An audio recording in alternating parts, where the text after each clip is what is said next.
I'm going to say something that's going to be very different than I think what most people would say on a panel. But I'm literally coming as a rabbi from Judea, and I'm speaking on behalf of the Jewish people to the nations. So I'm just going to tell you the truth. There is a concept that is thrown around that's called Judeo-Christian values. But the truth is, no one really knows what that means, because what are Jewish values? There are liberal Jews, there are conservative Jews, and there's liberal Christians and progressive Christians and conservative Christians. So really, what is that? The Christian world is really pulled into two directions. It's a mixture between Rome and Judea. And what the world needs are Judean Christian values. And so what does that look like?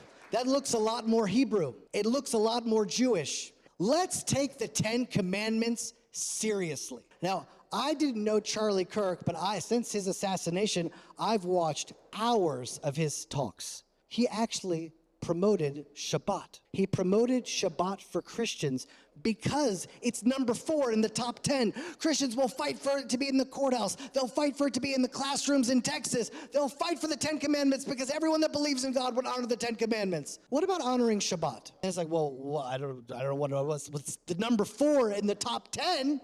And so I think Christianity in some ways needs to make a revolution. And what's a revolution? It's when it goes all the way around, all the way back to the beginning. And the beginning was in Judea. The beginning was right next to my home in Bethlehem. And Shabbat, the Torah, it is to embrace what it is to be Jewish. It's to embrace the Jewish roots of Christianity. That's what will save it. Now, there's a setup that's happening now. And if you don't see it, you have to be blind. But the Bible says, towards this time in history, all of the nations are going to turn against Israel. And be like, there's a rise in anti-Semitism. There's a rise in anti-Semitism. This is tragic. And I'm like, oh, wow, this is exciting. There's a rise in anti-Semitism. The world is slowly actually aligning against us, exactly as promised in the Bible, as if we had any chance of stopping that. But what we can reach out to are the righteous among the nations that are also spoken about in the Bible. The people that really love God and love the Bible.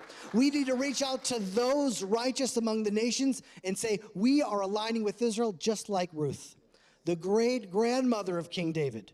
Says, your people are my people. Your God is my God. Your lifestyle is my lifestyle. And our lifestyle is honoring the 10 Commandments. So it's to push back while actually adopting a more Torah-oriented biblical life. That's the only way to save Israel. That's the only way to save Christianity, because without the Torah, without the Judean side of Christianity, then you're just left with Rome.